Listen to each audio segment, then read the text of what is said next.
दूसरी आलमी जंग से पहले अक्सर फ़लस्तीनी अपने आप को अरब समझते थे या अपने आप को उस्मानी खिलाफत का हिस्सा समझते थे।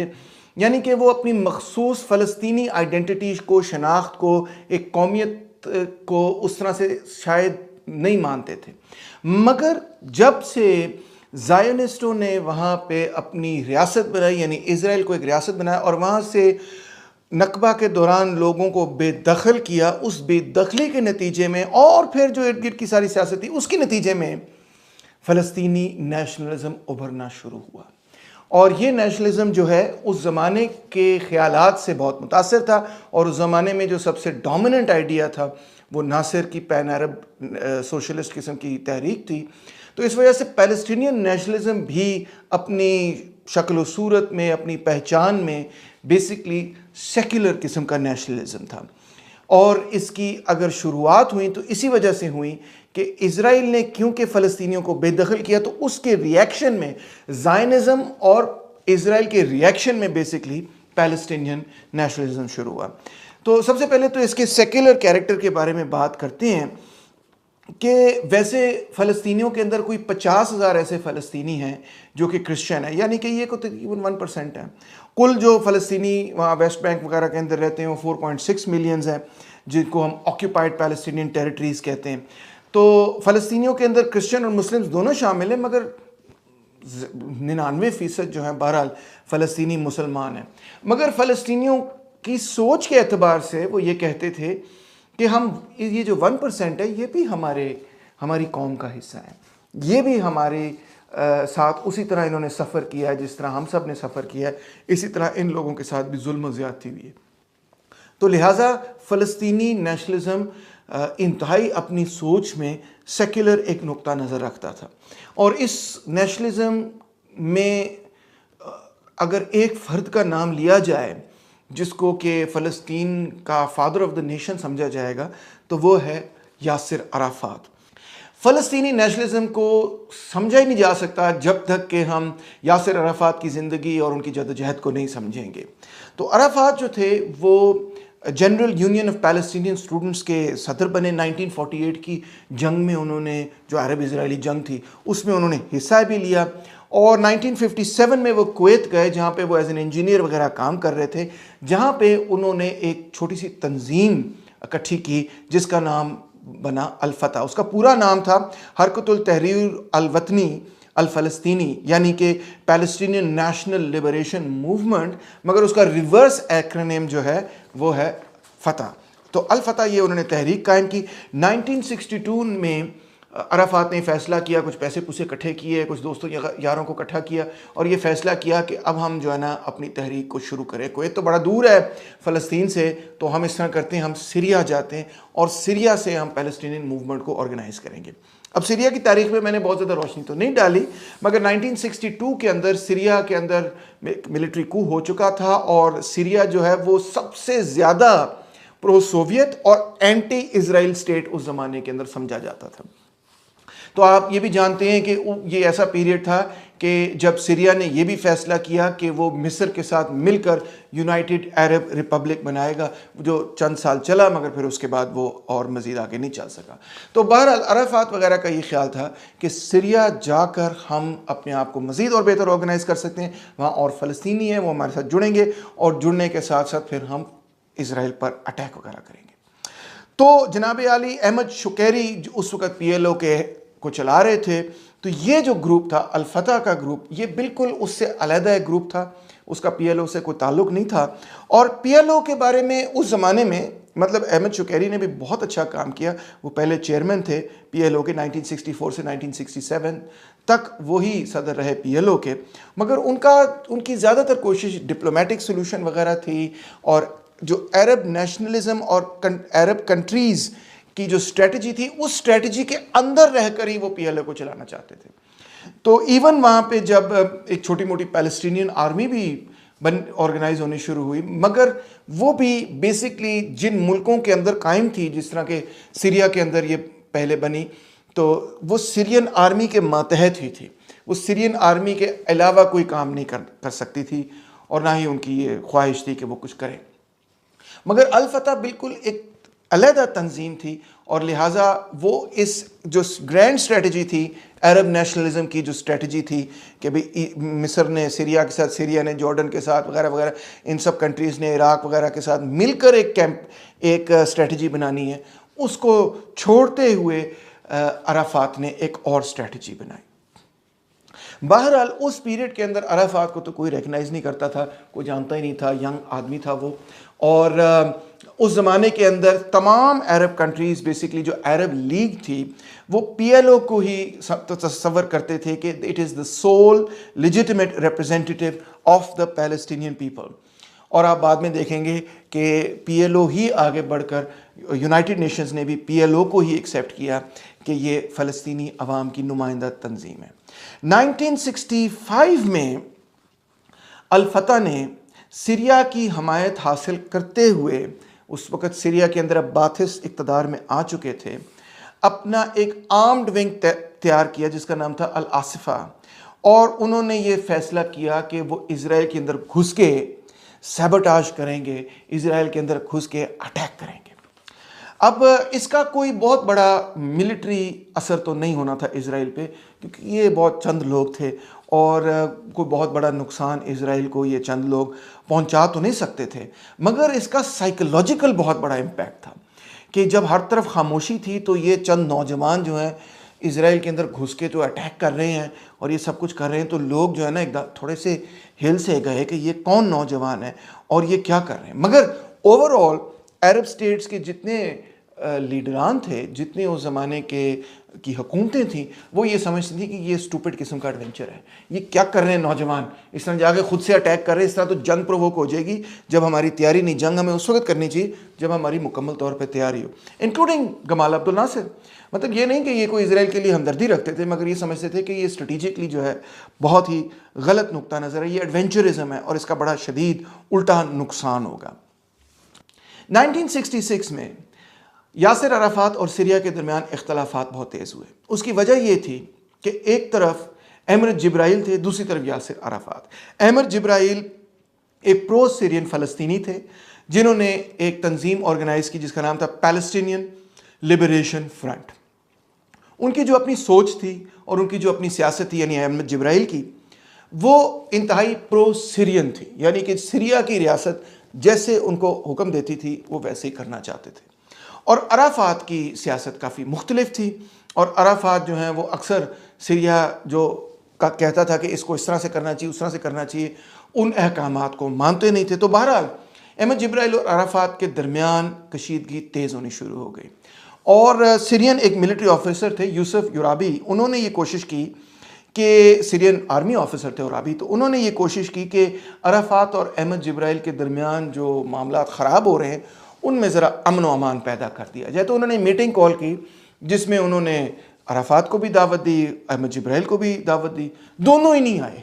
बहरहाल वहाँ पे कुछ बड़ी अजीब व गरीब किस्म की बात हुई कि जो लोग वहाँ पे बहरहाल पहुँचे नेगोशिएट करने के लिए, अहमद जिब्राइल और अराफात ज़ाती तौर पे तो नहीं पहुँचे, मगर और लोग जो पहुँचे तो उनके दरमियान और यूसुफ युराबी के दरमियान कुछ इख्तलाफात इस अजीब व गरीब तरह से बढ़े और बढ़ते बढ़ते वो इस सतह तक पहुँचे कि यूसुफ युराबी को किसी ने गोलियाँ मारी और गोलियाँ मार के उस बिल्डिंग की जो खिड़की है उससे नीचे फेंक दिया।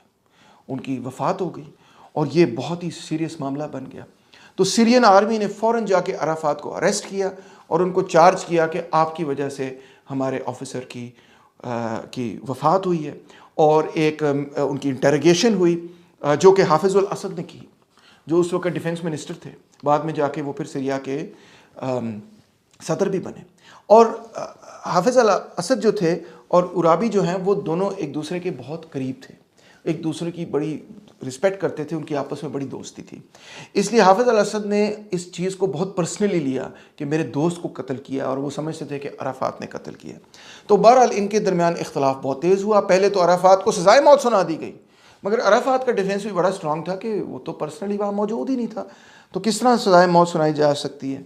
तो बहरहाल फिर उसके कुछ अरसे बाद अराफात को माफ़ी दे दी गई और जो सीरियन गवर्नमेंट थी उन्होंने कहा कि ठीक है, ये केस अभी इतना स्ट्रॉन्ग नहीं है, तो इसलिए अराफात को जो है वो फॉरगिव कर दिया जाए।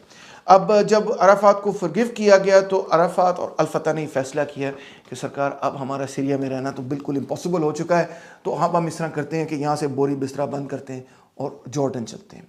तो लिहाजा 1966 के अंदर जो अल-फतह है वो सीरिया से निकल आई और नीचे जॉर्डन की तरफ आ बैठी। तो 1967 की 6 डे वॉर का एक बहुत ही डेवस्टेटिंग नतीजा निकला अरब स्टेट्स के लिए, और वो ये कि सारे के सारे स्टेट्स जो थे जो कि उस जंग के अंदर जिन्होंने हिस्सा लिया वो सब इंतहाई डिमोरलाइज थे। सबको मिलिट्री तौर पर शिकस्त हुई, और छोटी मोटी शिकस्त नहीं हुई, काफ़ी ठीक ठाक बुरी शिकस्त हुई। सबसे बुरी शिकस्त तो ऑफकोर्स इजिप्ट को हुई। तो इस वजह से पूरे तमाम अरब ममालिक के अंदर और आवाम के अंदर एक मायूसी की लहर जो है वो फैल गई। लोगों का ये ख्याल था कि इजराइल को शिकस्त नहीं दी जा सकती। मगर इसी मायूसी की लहर में कुछ ऐसे वाक़यात हुए जो कि लोगों की नज़र में आए और लोग बड़े हैरान और परेशान हुए। वो वाक़यात ये थे कि जॉर्डन की टेरिटरी से अराफात ने क्रॉस करके इजराइल वेस्ट बैंक के अंदर जाके, तो वहाँ क्योंकि अब आपको पता है 1967 वॉर के अंदर जो वेस्ट बैंक का इलाका था वो इजराइल ने टेक ओवर कर लिया था। ये मैंने पिछले एपिसोड में सारा किस्सा बताया। तो वेस्ट बैंक जो कि पहले जॉर्डन के कंट्रोल में था, 67 की वॉर के बाद अब इजराइल के कंट्रोल में आ गया। मगर हार्डली इस जंग को भी एक हफ्ता हुआ था कि अराफात जो है वो छुपा के तो वेस्ट बैंक के अंदर चला गया, और वेस्ट बैंक के अंदर जाके उसने अल-फतह की रिक्रूटमेंट शुरू कर दी कि भाई आओ अल-फतह ज्वाइन करो और ये करो और वो करो। डिस्गाइज हो के वो अंदर घुसा, जॉर्डन रिवर के अंदर से वो तैरते तैरते जो है ना अपने गुरिल्लास को इलीगली जो है वो उस टेरिटरी के अंदर गए। वो भी दिलचस्प एक वाक़या ये है कि दरिया बड़ा गहरा था, अराफात का कद बहुत लंबा नहीं था, तो दोस्तों ने उसकी मदद की वगैरह, उसको लेके गए। तो बहरहाल इसका बड़ा स्ट्रॉन्ग इम्पैक्ट हुआ। हेब्रोन के अंदर अराफात ने जब अपनी रिक्रूटमेंट ड्राइव की और लोगों को ये पता चला कि अराफात जो पहले सीरिया में बैठा था फिर जॉर्डन में है, अब हेब्रोन के अंदर घुसा हुआ है, उन्होंने कहा यार ये तो बड़ा बहादुर किस्म का नौजवान है कि ये सारी हमारी फ़ौजों को शिकस्त हो गई और ये वहाँ उनकी नाक के नीचे बैठा हुआ है और रिक्रूटमेंट कर रहा है और सब कुछ कर रहा है। तो इसका जो इम्पैक्ट हुआ साइकोलॉजिकल, उसके नतीजे में गमाल अब्दुल नासिर ने यह कहा कि Arafat is the leader of the Palestinians. उसने कहा ये फ़लस्तीनियों का बहादुर लीडर है, और नासिर ने दावत दी अराफात को कि आओ और पीएलओ का हिस्सा बनो। पीएलओ के अंदर 105 में से 33 सीटें जो हैं वो अराफात की जो तंजीम है अल-फतह उसको दी जाएंगी, और हम समझते हैं कि अराफात को जो है वो पीएलओ को आगे लेकर बढ़ना चाहिए। अब 1968 में एक बहुत इंपॉर्टेंट बैटल हुई कॉल्ड द बैटल ऑफ करामा, जो कि जॉर्डन के अंदर एक विलेज है। तो इजराइल ने कुछ जॉर्डेनियन विलेजेस को या तो अपने कंट्रोल में लिया हुआ था, या अभी तक डिस्पाइट द फैक्ट कि 1967 की वॉर ख़त्म हो चुकी थी वो जॉर्डेनियन विलेजेस को अटैक कर रहे थे। किस वजह से कि भाई जॉर्डन को पीछे धकेला जाए और पीछे धकेला जाए। जितनी टेरिटरी हमारे कंट्रोल में आई, इजराइल की स्ट्रेटजी ये थी कि वो टेरिटरी अपने कंट्रोल में लेकर फिर उस टेरिटरी को इस्तेमाल करते थे बार्गेनिंग चिप के तौर पर कि हमसे अमन मुआहदा कर लो, टेरिटरी हम तुम्हें वापस दे देंगे। तो बहरहाल जब इजराइल को ये खबर हुई कि यहाँ पीएलओ के कैंप्स जो हैं वो मौजूद हैं, वही लोग जो हेब्रोन के अंदर रिक्रूटमेंट कर रहे हैं और गुरिल्ला अटैक्स करते हैं इजराइल के अंदर आकर और वगैरह वगैरह, तो ये करामे के अंदर मौजूद हैं। तो उन्होंने ये फैसला किया कि इजरायली आर्मी भेजी वहाँ पे। उन्होंने कहा हम अपनी फ़ौज भेज दें और ये पीएलओ शिएलओ को सीधा करके दिखाएंगे, उनको ख़त्म कर देंगे। अब जब जॉर्डेनियन आर्मी को इंटेलिजेंस मिली कि इजरायली आर्मी अप्रोच कर रही करामा, तो उन्होंने ज़ाहिर बात है अराफात को भी बताया, पीएलओ के लोगों को भी बताया, सबको पता था कि वो आ रहे हैं। तो उन्होंने कहा कि हम पीछे जा रहे हैं, हम रिट्रीट कर रहे हैं क्योंकि हम उनकी फ़ौज का मुकाबला नहीं कर सकते। तो अजीब व गरीब बात ये थी कि अराफात ने अल-फतह ने ये फ़ैसला किया कि नहीं, हम यहीं पे बैठेंगे, हम उनका मुकाबला करेंगे। तो ये तो लोगों ने कहा पागल है, मरेंगे वगैरह वगैरह। तो बहरहाल उन्होंने क्योंकि ये फ़ैसला कर लिया था कि हम यहीं पर बैठेंगे, हम लड़ेंगे, तो जॉर्डेनियन आर्मी ने भी फिर उनके फ़ैसले के नतीजे में ये फ़ैसला किया कि नहीं यार, हम बिल्कुल टोटली तो रिट्रीट नहीं कर सकते। अगर हम टोटली रिट्रीट कर गए तो अवाम ने क्या कहना, अवाम ने कहना है कि भाई आपने तो फ़लस्तीनियों को मरवा दिया, आपने तो अल-फतह और अराफात को मरवा दिया। तो वो भी कुछ डिस्टेंस पे रहे। तो बैटल शुरू हुई जब, तो फतह ने बड़ा मतलब है कि बहादुरी से इजरायली फ़ौज का मुकाबला किया। जॉर्डेनियन आर्मी ने भी जो है लड़ाई उसमें ली और जॉर्डेनियन आर्मी ने भी इजरायली आर्मी का मुकाबला किया। तो इस लड़ाई के नतीजे में, द बैटल ऑफ करामा के नतीजे में दोनों साइड्स ने यह कहा कि फतह हमारी हुई। यानी कि एक तरफ इजराइल ने कहा कि हमने सीधा कर दिया है जॉर्डेनियंस को भी और हमने सीधा कर दिया है अल फतह को भी, और दूसरी तरफ अल फतह और जॉर्डेनियंस ने भी ये कहा कि कामयाबी हमारी हुई। तो हकीकत क्या थी? हकीकत शायद ये थी कि देखें, इजरायली आर्मी को वो फतह नहीं हासिल हुई जो वो हासिल करना चाह रहे थे। बहरहाल इन्होंने अपने आप का दिफा बड़ा अच्छा किया। आप कह सकते हैं किस्म का स्टेलमेट कह लें, या आप कह लें कि बराबर का मुकाबला हो गया, या कम से कम उस वक़्त फतह ने और जॉर्डेनियन आर्मी ने एक ठोस जवाब देने में वो कामयाब हुए। तो बहरहाल इस बैटल के बाद, बैटल ऑफ करामा के बाद, अरब दुनिया के अंदर ये बात फैल गई कि लो जी, अल फतह ने और जॉर्डेनियन आर्मी ने मुंह तोड़ जवाब दिए, जिसको हम पंजाबी में कहते हैं, इजरायली आर्मी को। अवाम में तो ये बात हुई ना, अभी इजराइल को एक बात कह रहा है मगर ये कुछ और बात कह रहे हैं, मगर अवाम क्या मान रही है, ये सवाल है ना समय। तो अवाम ने ये कहा कि नहीं, ये तो बहुत बड़ी फतह हुई, और उन्होंने इसका क्रेडिट जो है वो शाह हुसैन को नहीं दिया, उन्होंने इसका क्रेडिट यासिर अराफात को दिया। उसकी वजह यही थी कि अराफात का ये फैसला था कि हम करामा से रिट्रीट नहीं करेंगे, हम इनका यहाँ पे मुकाबला करेंगे। तो टाइम मैगज़ीन ने फिर एक पिक्चर लगाई यासिर अराफात की, और वो उस पिक्चर के नतीजे में कवर पे पिक्चर लगाई और आर्टिकल वगैरह लिखा। तो बस फिर दिनों के अंदर अराफात का नाम जो है पूरी दुनिया के अंदर फैल गया। जिनको कोई जानता ही नहीं था पहले, वो पूरी दुनिया के अंदर अब मकबूल हो गए, और लोगों ने ये कहा कि यासिर अराफात जो है वो फ़लस्तीनियों का लीडर है। अब अराफात की जो तस्वीर थी, और वैसे भी उसको वो कफ़ाया पहनने का शौक़ था, डार्क ग्लासेस उसने पहनी हुई थी, तो बड़ी रोमांटिक किस्म की रेवोल्यूशनरी अरब चे गवारा जैसी तस्वीर थी वो। तो बहरहाल वो एक हीरो बन के सामने आया। अब फ़लस्तीनियों के लिए तो, और ख़ास तौर पे अराफात की तंजीम में तो जो लहर दौड़ी, तो फ़लस्तीनियों के लिए तो ये एक बहुत बड़ी कामयाबी थी। तो हज़ारों की तादाद में फ़लस्तीनियों ने ये फ़ैसला किया कि हम अल फतह का हिस्सा बनेंगे, हम PLO का हिस्सा बनेंगे, अराफात हमारा लीडर है और हम अराफात के बैनर के नीचे आएंगे और उसके साथ जो है मिलकर लड़ेंगे। तो उसकी बहादुरी का ये एक नतीजा था बहरहाल। मगर अब इसमें एक और मामला शुरू हो गया, वो ये कि PLO अब इतनी तेज़ी से फैलना शुरू हो गया, फतह इतनी तेज़ी से फैलनी शुरू हो गई, और फतह के साथ और तंजीमें भी जुड़ गई, जिसमें मार्क्सिस्ट तंजीमें भी शामिल थीं। एक का नाम था popular front for the liberation of Palestine, George Habash की तंजीम थी। दूसरे का नाम था democratic front for the liberation of Palestine, DFLP। तो ये PFLP, DFLP, PLF वगैरह इस तरह की कई तंजीमें जो हैं वो अब PLO में अल फतह के साथ जुड़ गई, और PLO बहुत मजबूत बन गया। इनमें कुछ तंजीमें ऐसी भी थीं जो बड़ी रेडिकल थीं, और जो समझती थी कि हमारा मसला तभी हल होगा जब अरब मुल्कों के अंदर इनकलाब होगा। यानी कि फ़लस्तीन को आज़ाद करने के लिए सबसे पहले, फ़लस्तीन को आज़ाद तो हम बाद में करेंगे, पहले हमें अरब मुल्कों को आज़ाद करना पड़ेगा, यहाँ के बड़े बड़े बादशाहों से और यहाँ के बड़े बड़े जागीरदारों से और सरदारों से वगैरह वगैरह। यहाँ पे हमें एक जमहूरी समाज बनाना पड़ेगा। जब यहाँ पे हम फ्यूडलिज्म का मुकाबला करेंगे, एक जमहूरी समाज बनाएंगे, तो फिर वो कुव्वत हमारे अंदर, अरबों के अंदर वो पैदा होगी कि हम फिर अपने हकूक़ भी हासिल कर सकेंगे। एक स्लोगन उस ज़माने में बड़ा पॉपुलर था, the road to Jerusalem goes through Amman, यानी कि जेरूसलम पर अगर फ़लस्तीनी हुकूमत कायम करनी तो पहले अमान के अंदर अपनी हुकूमत कायम करनी पड़ेगी। ओए ओए, तो बड़ा रेडिकल स्लोगन था, और डायरेक्टली शाह हुसैन के खिलाफ स्लोगन था। अब PLO इतना स्ट्रांग हो गया जॉर्डन के अंदर कि जॉर्डन का ये कहना था कि it became a state with in a state, रियासत के अंदर एक और रियासत कायम हो गई थी। जो फ़लस्तीनी इलाके थे, और आपको मैं बता चुका हूँ 2/3 जॉर्डन के अंदर जो 2/3 लोग थे वो तो पैलेस्टीनियंस थे, तो मेजॉरिटी पैलेस्टीनियंस की ही थी जो जॉर्डन के अंदर रहते थे। तो बहरहाल जो फ़लस्तीनी इलाके थे वो जॉर्डनियन आर्मी की बात नहीं मानते थे, वो बात मानते थे PLO की। PLO जो कहता था वो कहते थे ठीक है जी, ये हमारे लोग हैं, ये हमें बता रहे हैं कि गाड़ी इधर से गुजारनी, उधर से गुजारनी है, टैक्स ये देना नहीं देना, फलाना करना है। मतलब एक तरह से उनकी हुकूमत सारी उनकी बन चुकी थी। अब ये बहुत बड़ा प्रॉब्लम बन गया शाह हुसैन के लिए। शाह हुसैन क्या करें? अब एक तरफ तो ये एक इनकलाबी किस्म की तहरीक जो कि बादशाहत के भी ख़िलाफ़ है और जो कि सोशलिस्ट भी है। अराफात ख़ुद तो शायद सोशलिस्ट नहीं था, मगर उसके साथ सारे लोग तकरीबन जो है ना बड़े रेडिकल लेफ्ट विंग किस्म के लोग थे। अब 1969 में अराफात पीएलओ के चेयरमैन भी बन गए।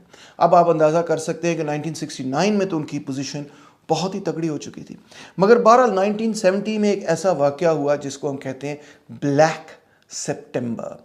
इस वाक़ये का बहुत बड़ा असर हुआ, पूरी दुनिया पे असर हुआ, और मिडल ईस्ट पे तो डेफिनेटली असर होना ही था। पीएलओ पे असर, पूरे मिडल ईस्ट पे असर, जॉर्डन पे असर।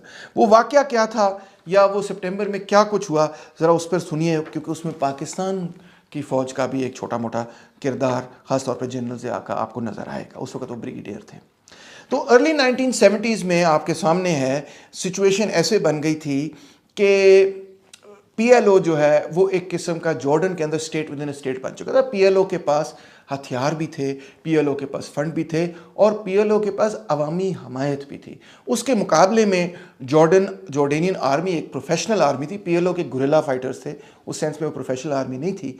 जॉर्डेनियन आर्मी एक प्रोफेशनल आर्मी थी, और मगर वो एक बादशाहती निज़ाम के साथ, एक मोनार्किस्ट सिस्टम के साथ जुड़ी हुई थी, जो कि बहरहाल उस ज़माने के अंदर जॉर्डन में को बहुत ज़्यादा मकबूलियत नहीं रखता था। तो इन दोनों कुव्वतों का अब मुकाबला था आपस में कि कौन जीतेगा। 1970 का साल जब शुरू हुआ तो पीएलओ और पीएलओ के अंदर कई ग्रुप्स ने खुल खिला कर ये कहना शुरू कर दिया कि जॉर्डन के अंदर एक इनकलाब ज़रूरी है। हाशमाइट मोनार्की को ख़त्म होना चाहिए, बादशाहत को ख़त्म होना चाहिए, एक जमहूरी निज़ाम जो है वो कायम होना चाहिए। तो जॉर्डन की रियासत ने अब पीएलओ को एक स्टेट विद इन स्टेट समझा।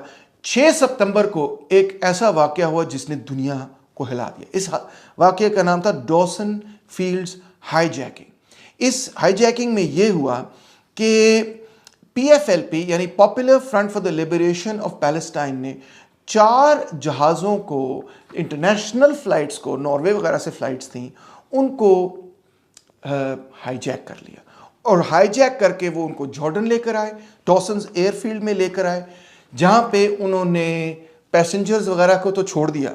उनका अपना एक बंदा मारा गया था नॉर्वे में ही, और लेला खालिद एक होती थी, एक खातून जो कि पीएफएलपी का हिस्सा थी, और वो भी हाईजैकर थी। उनको नॉर्वे में ही पकड़ लिया गया, और उनके साथ जो साथी थे उनको कत्ल कर दिया। ये भी दिलचस्प बात है कि उनके साथ जो साथी थे वो अरब थे ही नहीं, वो सैंदनिस्तास के साथ थे, यानी लैटिन अमेरिकन रेवोल्यूशनरीज के साथ थे। बेसिकली उन्होंने सबको छोड़ दिया, और फिर जो 3 जहाज़ थे उनको बम से उन डॉसन्स एयरफील्ड पे फाड़ दिया।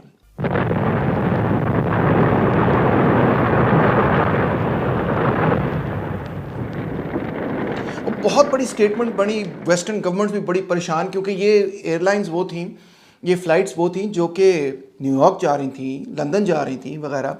तो इस वजह से उन्होंने, वेस्टर्न गवर्नमेंट ने फुल प्रेशर डाला कि पीएलओ एक टेररिस्ट ऑर्गेनाइजेशन है, अराफात भी टेररिस्ट है, पीएफएलपी भी टेररिस्ट है, सारे ये टेररिस्ट हैं, और इनको जो है रोका जाए। और उन्होंने शाह हुसैन से कहा कि इन सबको जो है वो आप रोकें।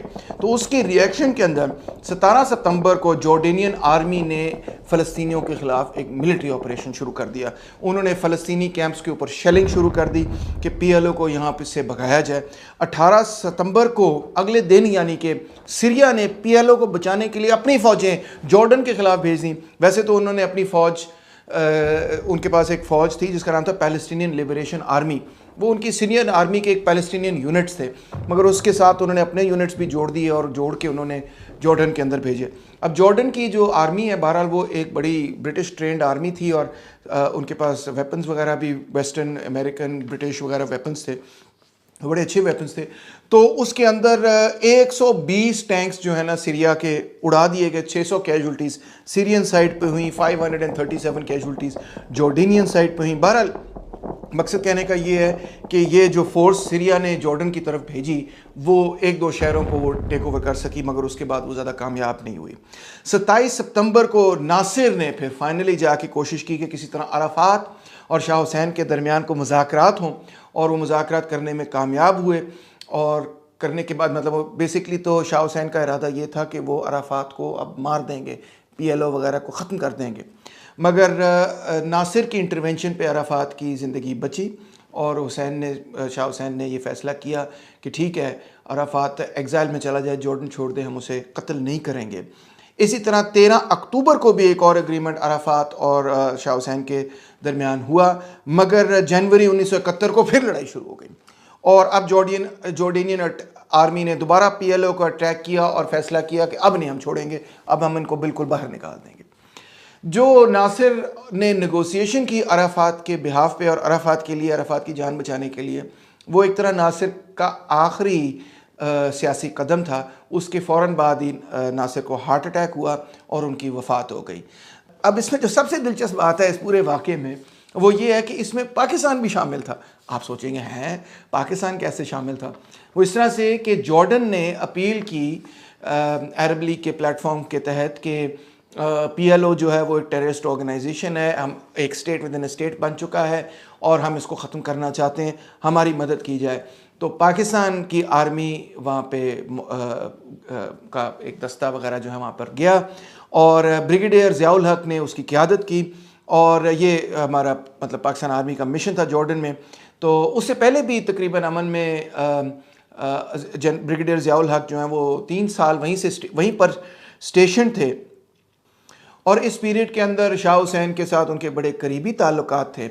इनफैक्ट जब सीरिया अटैक कर रहा था तो शाह हुसैन ने ब्रिगेडियर ज़ियाउल हक को ही भेजा कि जाएं और जाकर देखें कि सीरियन अटैक जो है वो किस हद तक कामयाब है या किस हद तक कामयाब नहीं। तो नॉर्थ ऑफ जॉर्डन के अंदर भी उनका कुछ ऑपरेशनल कमांड वगैरह रहा और उसके बाद जो रॉयल जॉर्डेनियन एयरफोर्स थी उनको उन्होंने रेकमेंड किया, यानी ज़ियाउल हक ने रेकमेंड किया कि आप एयरफोर्स जो है भेजें और टैंक्स पर हमला वगैरह कराएं, टैंक्स तोड़ें वगैरह सब कुछ। और ये भी कहा जाता है कि ज़ियाउल हक ने ज़ाती तौर पर फ़लस्तीनियों के ख़िलाफ़ जो जॉर्डेनियन ऑपरेशन था उसमें ट्रूप्स की क़यादत वगैरह की और उनको लीड वगैरह किया। अराफात का ये कहना था कि इस अटैक के नतीजे में जॉर्डेनियन आर्मी ने 25,000 फ़लस्तीनियों को कत्ल किया है। दूसरे एस्टिमेट्स ये हैं कि नहीं, ये फ़िगर बहुत हाई है और असल फ़िगर जो है वो ये है कि तकरीबन 2,000-3,400 के दरमियान लोग जो हैं फ़लस्तीनी जो हैं उनको कत्ल किया गया था। बट बहरहाल इसके बाद जो पीएलओ का चैप्टर था जॉर्डन के अंदर वो ख़त्म हो गया। अराफात और अराफात के साथियों को जॉर्डन छोड़ना पड़ा और वो चले गए लेबनान और जॉर्डन के अंदर से एक दफ़ा पीएलओ का टोटल खात्मा हुआ। ये जो ऑपरेशन हुआ पीएलओ के ख़िलाफ़ सितंबर के उस हाईजैकिंग वगैरह के रिस्पॉन्स में और सब कुछ, उस हवाले से फिर एक ग्रुप बना जिसका नाम था ब्लैक सितंबर। अब ब्लैक सितंबर ने यह फैसला किया कि हम अपना बदला उतारेंगे, बदला लेंगे और जो सियासतदान अरब सियासतदानों ने इसमें गंदा किरदार अदा किया है और फ़लस्तीनियों के कत्ल में किरदार अदा किया है उनको भी हम कत्ल करेंगे और मज़ीद ये कि इज़राइल के ख़िलाफ़ भी हम बदला लेंगे, क्योंकि उनका ये कहना था कि ये सब कुछ पीएलओ का जो ख़ात्मा किया गया ये इसमें बेसिकली इज़राइल की आप कह सकते हैं हमायत जॉर्डन के साथ थी। और मेरा ख़्याल है ये बात दुरुस्त भी है कि इज़राइल भी यही चाहता था कि जॉर्डन के साथ नेगोशिएशन की जा सकती है। वो इज़राइल का ये नुक्ता नज़र था कि शाह हुसैन के साथ हम गिव एंड टेक कर लेंगे। अब उनके ग्रैंडफादर शाह अब्दुल्ला के साथ भी हम गिव एंड टेक करने के लिए तैयार थे और शाह हुसैन के साथ भी हम गिव एंड टेक कर लेंगे और मगर पीएलओ के साथ नेगोशिएट करना नामुमकिन होगा, क्योंकि पीएलओ तो एक टेररिस्ट ऑर्गेनाइजेशन है, इसका ख़ात्मा करना इंतहाई ज़रूरी है। और पीएलओ इज़राइल की हवाले से वो समझते थे कि ज़्यादा बड़ा ख़तरा इसलिए है क्योंकि जॉर्डन को ज़्यादा से ज़्यादा ये चाहिए कि अपने बॉर्डर्स वगैरह वो सिक्योर कर लें। वेस्ट बैंक के हवाले से वैसे भी अब ये बड़ा अनलाइकली लग रहा था कि वेस्ट बैंक जो है उस पर पीएलओ के अपने क्लेम्स भी शुरू हो गए थे। तो पीएलओ ये कहता था कि वेस्ट बैंक जो है वो जॉर्डन का नहीं है, वो फ़लस्तीनियों का है, यहाँ पे हम अपनी हुकूमत बनाएंगे। तो इस हवाले से भी क्योंकि पीएलओ और जॉर्डन के दरमियान इख्तलाफात शुरू हो चुके थे और पीएलओ राइजिंग फोर्स थी वेस्ट बैंक के अंदर भी और जॉर्डेनियन पैलेस्टीनियंस के अंदर भी, तो इस वजह से इज़राइल की अंडरस्टैंडिंग यही थी कि वेस्ट बैंक के अंदर अगर इंस्टेबिलिटी होगी तो वो जॉर्डन की वजह से नहीं होगी, वो पीएलओ की वजह से होगी। मेन एनिमी उन्होंने ये डिक्लेयर किया कि पीएलओ है उसको आइसोलेट किया जाए, उसके लिए शाह हुसैन के साथ जो है ना अग्रीमेंट कर ली जाए और उनको ज़रा रिलैक्सेशन दी जाए।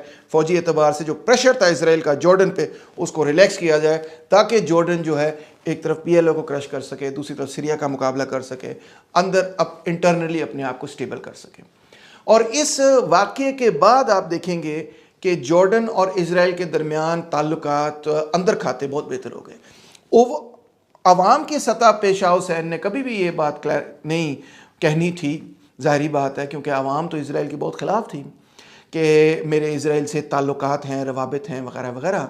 मगर हकीकत यही थी कि इसके बाद जॉर्डन और इसराइल की जो रिलेशनशिप है उसमें एक बहुत ड्रामेटिक तब्दीली आई, और उसके बाद से पब्लिक के अंदर जॉर्डन ने हमेशा ये पोस्चर रखा कि हम भी फ़लस्तीनियों के हकूक़ की बात करते हैं, हम भी इसराइल के ख़िलाफ़ बात करते हैं, मगर इंटरनली उनकी बाकायदगी से बातचीत जो है वो जारी थी। और इसको मैं तफसील से और एपिसोड्स वगैरह में कवर करूँगा। ख़ास तौर पे 1973 वॉर के अंदर आप देखेंगे कि शाह हुसैन जो हैं वो किस तरह डबल रोल प्ले करते हैं, और जो इराकी न्यूक्लियर रिएक्टर था उस पे जब इजरायलियों ने अटैक किया, उस हवाले से कुछ वाक़यात हैं दिलचस्प किस्म के, कई सारे वाक़यात हैं, बहुत सारे डॉक्यूमेंट्स हैं, आप उनको देख सकते हैं। मगर बहरहाल उनका अंदर खाते एक रिलेशनशिप पैदा हो गया। ब्लैक सितंबर की ग्रुप की क़ियादत करते थे अली हसन सलामे, और इन्होंने ये फ़ैसला किया कि म्यूनिख के अंदर 1972 की जो ओलंपिक गेम्स हो रही थी वहाँ पे ब्लैक सितंबर ने अली हसन सलामे की क़ियादत में अटैक किया और 11 इजरायली एथलीट्स को किडनैप कर लिया। किडनैप करने के बाद उन्होंने 2 इजरायली एथलीट्स को तो वहीं पर कत्ल कर दिया। जब जर्मन अथॉरिटीज़ ने बाकी 9 को छुड़वाने की कोशिश की तो उन्होंने 9 के 9 को कत्ल कर दिया। यानी इस तरह से 11 एथलीट्स का वहाँ पे जब कत्ल हुआ तो आप अंदाज़ा कर सकते हैं कि ये कितना बड़ा स्कैंडल बन गया। क्योंकि ओलंपिक्स में जहाँ लोग इकट्ठे होते हैं तो वो यही कहते हैं कि ठीक है, बेशक हमारी आपस में कितना ही बड़ा सियासी इख्तलाफ हो, मगर ये स्पोर्ट्स के हवाले से हम सारी दुनिया के लोग इकट्ठे हो रहे हैं और हम स्पोर्ट्स खेल रहे हैं और एक भाईचारे का माहौल जो है पैदा करने की कोशिश होती। तो ये ओलंपिक स्पिरिट की भी खिलाफ था। फिर दूसरा, ये जर्मन टेरिटरी पे अटैक हुआ था जिसकी वजह से ये यूरोपियन टेरिटरी पे अटैक था, जिसकी वजह से तमाम यूरोप का भी एक बहुत स्ट्रॉन्ग रिएक्शन था। और इन्होंने ये कहा, यानी ब्लैक सितंबर ग्रुप ने ये कहा कि आप हमारे साथ जो है ना प्रिजनर्स एक्सचेंज करें, हम आपको ये 9 लोग दे देंगे, आप हमारे 9 लोग वापस कर दें। मगर इजराइल ने मुकम्मल तौर पे इनकार किया कि हम टेररिस्ट से नेगोशिएट नहीं करेंगे। जब इन एथलीट्स का कत्ल हुआ तो उसके बाद इजराइल ने ऑपरेशन लॉन्च किया रॉथ ऑफ गॉड, और उनका मकसद ये था कि ये जो ब्लैक सितंबर ग्रुप है, बल्कि ना सिर्फ ये ब्लैक सितंबर ग्रुप मगर इस किस्म के तमाम फ़लस्तीनी ग्रुप्स जो कि इजराइल के ख़िलाफ़ दहशतगर्दी करते हैं उनको वो ख़त्म कर देंगे।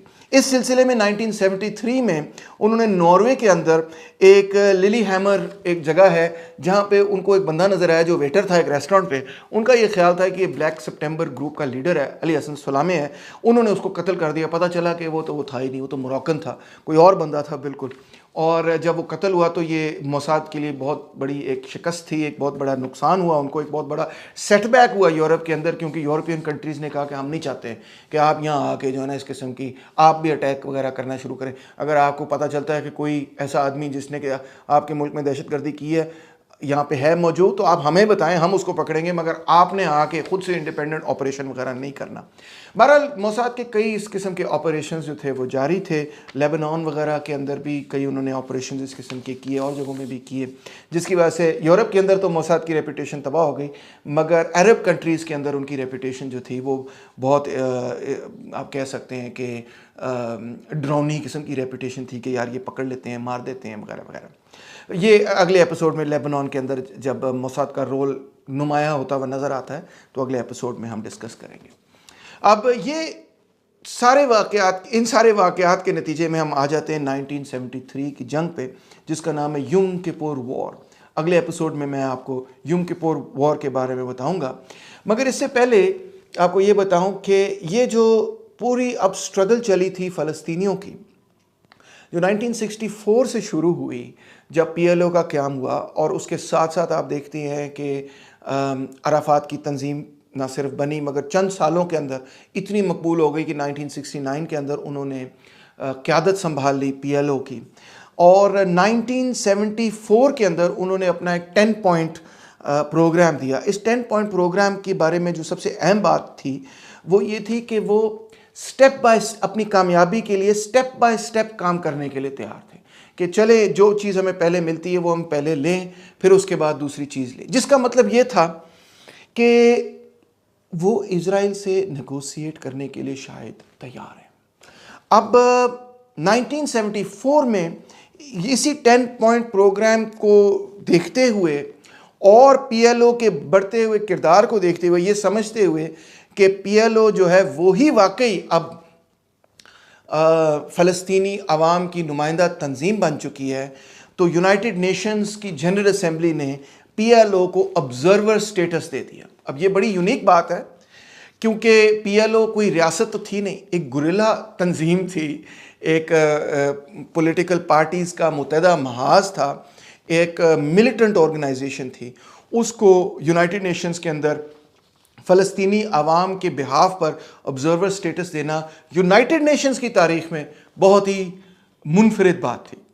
तो यासिर अराफात ने फिर यूनाइटेड नेशंस में जाकर एक बहुत ही फेमस तकरीर की। बजाय इसके कि मैं आपको वो तकरीर के बारे में बताऊं, वो तकरीर मैं आपको वीडियो में प्ले कर देता हूं और उस तकरीर के साथ ही हम आज का एपिसोड ख़त्म करेंगे और अगले एपिसोड में जो थर्ड अरब इजरायली वॉर है, यम किपुर वॉर, उसके बारे में आपको बताऊंगा। इंतहाई दिलचस्प वॉर है, तो ज़रूर सब्सक्राइब भी करें, लाइक भी करें, शेयर भी करें और ख़ास तौर पे वो जो बेल सी होती है ना उसको भी यार ज़रा क्लिक करो ताकि जब मैं अगला वीडियो अपलोड करूं तो आपको कोई नोटिफिकेशन आए, आप वीडियो देख सकें। मैं वीडियो अपलोड करता रहता हूं वरना आपको पता ही नहीं चलता। तो उम्मीद है बहरहाल आपने इस लेक्चर को बहुत इन्जॉय किया होगा और बहुत सारी नई मालूमात भी आपको मिली होंगी। और अगर आपके कोई सवाल हैं तो कमेंट सेक्शन में डालें, मैं ज़रूर उनका जवाब देने की कोशिश करूँगा। Thank you so much.